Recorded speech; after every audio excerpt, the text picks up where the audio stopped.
हर गुजरते दिन के साथ अफगानिस्तान में सूरत-ए-हाल तशवीशनाक होती जा रही है। पाकिस्तान पहले ही कह चुका है कि अगर डिस्टेबलाइज होता है अफगानिस्तान तो उसके असरात सबसे ज्यादा पाकिस्तान पर आएंगे। हमने देखा कि पहले तालिबान की स्ट्रेटजी ये थी कि वो जो प्रोविंशियल कैपिटल हैं उन पर ना हमला कर रहे थे ना उन पर कब्जा कर रहे थे, लेकिन अब तालिबान की स्ट्रेटजी में तब्दीली आई है। कम से कम 2 प्रोविंशियल कैपिटल हैं जिस पे तालिबान कब्जा कर चुके हैं और दीगर पे इस वक्त जंग जारी है। और इसी हवाले से कल हमने देखा यूनाइटेड नेशन सिक्योरिटी काउंसिल में अहम मीटिंग हुई जहां पर अमेरिका, बरतानिया, फ्रांस ने यह फैसला किया है और वाज़ेह तौर पर यह कहा है कि अगर बज़ोर ताकत तालिबान काबिज होते हैं अफगानिस्तान पर, काबुल पर, तो उनको सपोर्ट नहीं किया जाएगा, उनको रिकग्नाइज नहीं किया जाएगा, ये बिल्कुल भी मंजूर नहीं होगा। तो वाज़ेह पैगाम जो पाकिस्तान का था वो दीगर ममालिक का भी अब तालिबान को चला गया है।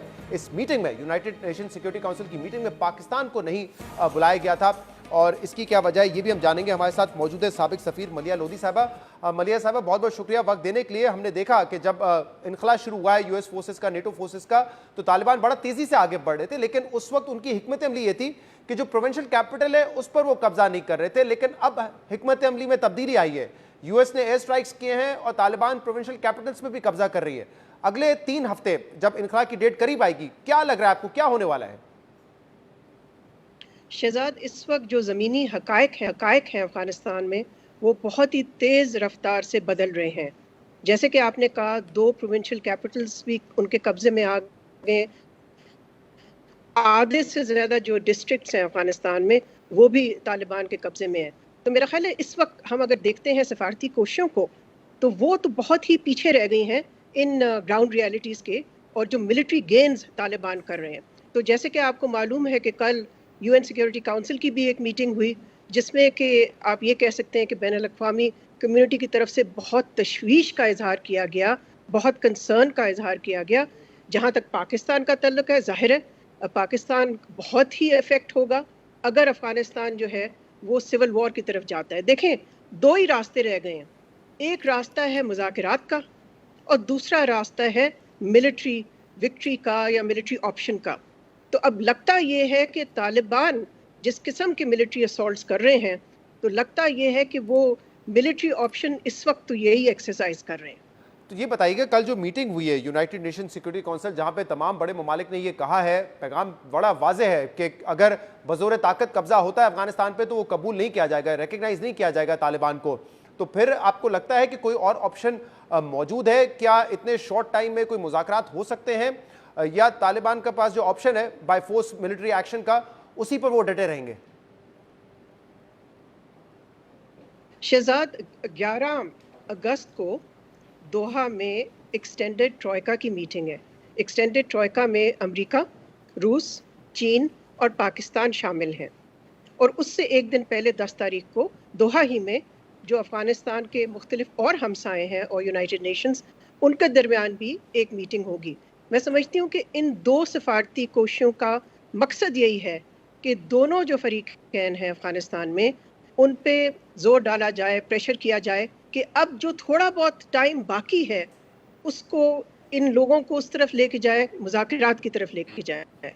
इसलिए कि द क्लॉक इज़ टिकिंग और टाइम बहुत कम है, लेकिन अभी भी मैं समझती हूँ कि सफारती कोशिशों के लिए थोड़ी बहुत स्पेस बाकी है। लेकिन 10 तारीख मेरा ख्याल है इतनी दूर नहीं है। क्या ये मुमकिन है कि इससे पहले ही एक मीटिंग हो जाए ताकि जो रीजनल स्टेट्स हैं, खित्ते के जो ममालिक हैं और जिसमें कि ईरान भी शामिल है और जो बड़ी पावर्स हैं और जो Pakistan as the most affected country, मिल के कलेक्टिव एक्शन लेते हैं। देखें, जो चीज़ अब जाहिर हो गई है और पाकिस्तान भी उस कंसेंसस का एक हिस्सा है, वो ये है कि इंटरनेशनल कम्युनिटी तो बहुत ही वाज़ेह अल्फाज में कह दिया है कि देखें, अगर तालिबान ने मिलिटरीली कब्ज़ा किया काबुल पे, जब भी, चाहे वो महीनों में करें चाहे हफ्तों में करें, तो उनको रिकग्निशन नहीं मिलेगी और ना ही बैनुल अक़वामी कम्युनिटी से उनको कोई तावन मिलेगा। पाकिस्तान ने भी यही कहा है कि वो नहीं रिकग्नाइज़ करेंगे, वो अपोज़ करते हैं कोई मिलिट्री ऑप्शन का और मिलिट्री विक्ट्री की तरफ अगर तालिबान जाते हैं। तो मैं समझती हूँ कि सूरत हाल बहुत ही अब गंभीर हो चुकी है, एक बहुत ही ख़तरनाक फेज़ में दाखिल हो चुकी है। देखना ये है कि अगले चंद हफ्ते क्रिटिकल हैं। अफ़गानिस्तान या मुज़ाकरात की तरफ जाएगा یا افغانستان سول وار کی طرف جائے گا۔ افغان حکومت تو مکمل پاکستان پہ ڈال رہی ہے، لیکن جو دیگر ممالک ہیں اسپیشلی یو ایس نے پاکستان کی بڑی تعریف کی ہے، جو پاکستان کا رول رہا ہے طالبان کو میز پہ لانے کے لیے، تو وہ تو تعریف کر رہے ہیں، لیکن اس کے باوجود آج پاکستان کو security United nation security council میں جو کل میٹنگ ہوئی ہے اس میں پاکستان کو نہیں مدعو کیا گیا، پاکستان نے ریکویسٹ بھی کی تھی۔ اس کی کیا وجہ ہو سکتی ہے جبکہ پاکستان اس پورے معاملے میں، اس پورے ریجن میں بہت بڑا سٹیک ہولڈر ہے؟ دیکھیے، جیسے آپ کو پتہ ہے کہ انڈیا کے پاس اس مہینے پریزیڈنسی ہے سیکیورٹی کونسل کی، تو پاکستان نے تو درخواست کی تھی کہ پاکستان ظاہر ہے اپنی پوزیشن، اپنا موقف وہاں پیش کرنا چاہتا ہے، بیکاز پاکستان ایک کنسرنڈ کنٹری ہے۔ لیکن ہوتا یہ ہے یو این میں کہ جو سیکیورٹی کونسل کا صدر ہوتا ہے وہ ڈیسائیڈ کرتا ہے کہ یہ جو میٹنگ ہے کیا یہ صرف محدود رہے گی سیکیورٹی کونسل ممبرز کے لیے، صرف وہی بول سکیں گے، اسپیچز کر سکیں گے، یا باہر کے ملک بھی اور کر سکتے ہیں۔ تو اس دفعہ تو میرا خیال ہے حیرانگی تو بات نہیں ہے کہ انڈیا نے یہی کوشش کی، میں سمجھتی ہوں کہ کابل کے ساتھ مل کے، کہ پاکستان کا موقف وہاں نہیں سنایا گیا۔ بہت شکریہ، ملیحہ لودھی صاحبہ ہمارے ساتھ موجود تھی۔